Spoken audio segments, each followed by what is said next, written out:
ny voninahity ny fitsanganana amin'ny maty, foana ny fasana. Izany lohateny mahafaly izany no anasako anao indray amin'ity maraina ity.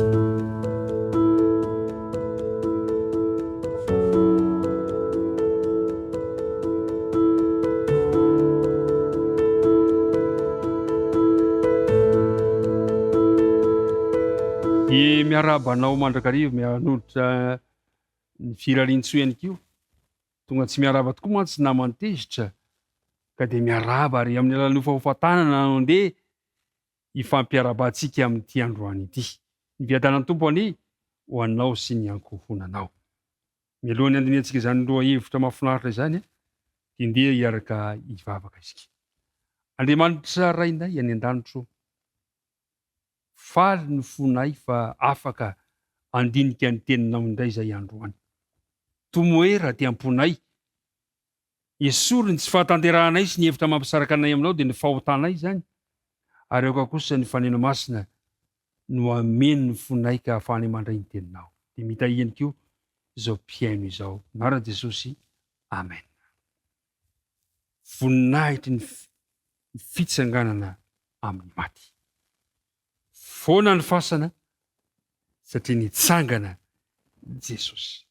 Hitantsika amin'ny filazantsarany Jaona toko 20 ka manomboka amin'ny andininy 1 ka hatramin'ny andininy 7 izany tantara izany. Toe-javatra mahafinaritra, toe-javatra mahafaly.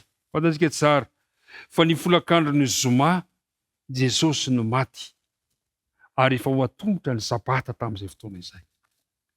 Ary ny marainan'ny Alahady, izany hoe ny andro voalohany amin'ny herinandro amin'ny andininy 1, amin'ny andininy 1 amin'ny toko 20, izany hoe ny Alahady maraina no nitsanganany Jesôsy tamin'ny maty. Mazava ny teny soratra masina, maty Zoma Jesôsy ary nitsangana ny maraina ny andro voalohany amin'ny herinandro, nitsangana tamin'ny andro Alahady. Somary natao maimaika ihany ny fandevenan'i Jesôsy tamin'ny fotoana io, satria voalaza fa efa tombotra ny andro. Zao voalaza eo amin'ny toko 7 ka ny andininy 12. Ary teo no nandevenana Jesôsy no ny andro fiomanan'ny jiosy, satria efa akaiky, satria teo akaiky ny fasana. Hitantsika tsara fa tsy vita taharaka ny fomba fanao amin'ny fandevenana ny tokony fandevenana ny Jesôsy tamin'ny fotoana io, satria efa tombotra ny Sabata. Fa rehefa tapitra kosa ny Sabata, izany hoe taorian'ny Sabata, ny Alahady maraina, dia vehivavy maromaro nitondra zava-manitra dia ho any fasa hanositra ny fatin'i Jesôsy. Fa saingy ny zavatra nitranga dia izao ny voalaza eo amin'ny andininy 1, toko 20. Ary tamin'ny andro voalohany amin'ny herinandro dia nandeha maraina koa mbola maizimaizina ka ny fasana Maria Magdalena, ka nahita ny vato voaaisotra tamin'ny fasana. Inona zavatra nitranga? Indro efa misokatra ny fasana. Fa nahoana? Inona no nitranga? Taitra tonga vao maraina teo amin'ity fasana ity Maria Magdalena. Ary dia izao no voalaza, dia niazakazaka indray izy nakany amin'ny Simona Petera sy ny mpianatra, ka nanao hoe nalain'ny olona tao am-pasana ny tompo, ka tsy fantatra izay nametrahany azy. Lasa indray izy niverina, tsy mbola nafantatra i Maria fa efa nitsangana Jesôsy. Inona ny zavatra nitranga indray taorian'izay? Andininy 7.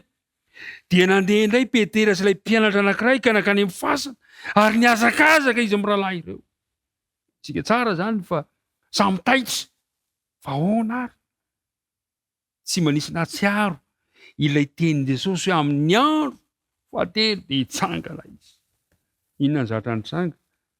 Andininy 15. Rehefa tonga teo amin'ny fasana izy ireo dia niondrika nitsirika, dia inona tokoa no hitany? Indro ny lambam-paty fa ny voavalona mitokana. Taitra, voavalona mitokana ny lamba izay namonosana an Jesôsy. Inona no zavatra nitranga? Efa nitsangana Jesôsy. Lamba-paty voavalona tsara no hitany teo. Midika inona ity lamba mipetraka teo ty sy ilay mosara mivalina mitokana, inona no dikan'izany? Ry mpiara-mianatra namana izany, nitsangana tamin'ny maty Jesôsy. Ilay Andriamanitra tonga nofoka nona tamintsika, maty tao amin'ny fasana fa nitsangana. Ilay Andriamanitra ivavahantsika Jesôsy, tsy mba Andriamanitra maty fa Andriamanitra velona. Velona ny Andriamanitra ivavahantsika ry havana. Zany no mahafinaritra.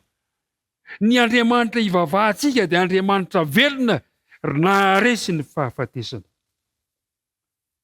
Mahafinaritra ny fahitanan'izany, ary tiako mba hampahery anao, tiako mba hampientanentana anao zany, fa Jesôsy ilay ivavahantsika, ilay Andriamanitra zanaka, ilay Andriamanitra tonga nofo, dia Andriamanitra velona.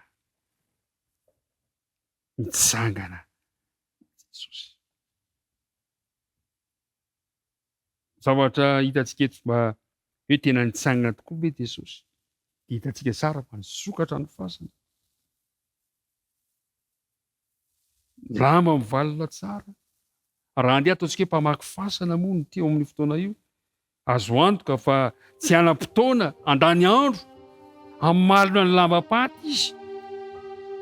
Fa eto dia izao, nitsangana tamin'ny maty ny mpamonjy tsika. Raha tsy natsangana Jesôsy, foana hoy ny apôstôly Paoly, ny toro-teninay, ary foana ihany koa ny finoanareo. Fa satria nitsangana Jesôsy, dia mbola azontsika atao ny mivavaka, mbola azontsika atao ny atoraka eo Jesôsy.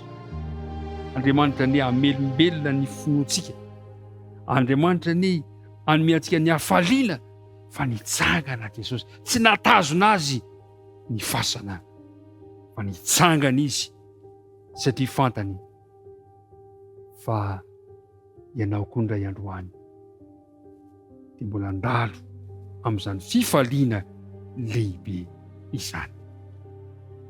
Andriamanitra ny hitahy ianao indray, ka raha hiatrika ny tontolo andro ianao, dia aoka tontolo andro feno fanantenana, feno fifaliana, fa velona ny mpamonjinao, velona Jesôsy. Ndeha hivavaka isika mba hamarana antsika izany fifaliana ny amin'ny fitsanganan'i Jesôsy amin'ny maty izany. Hivavaka isika. Andriamanitra rainay any an-danitro, misaotra anao indrindra izahay fa lehibe faly ny fonay, fa nitsangana ianao. Tsy nahatazona anao ny fasana, fa nisokatra ary dia nitsangana ianao mba ho fifaliana sy fanantenana ao anay. Ampio ary izahay hifikitra mandrakariva aminao, ka naiza naiza misy anay, na inona toe-javatra lalovanay, dia ho fikirinay ianao satria Andriamanitra velona ny Andriamanitra. Dia mitahy izao mpiaino izao, mitahiana tsirairay avy. Anarana Jesôsy. Amen.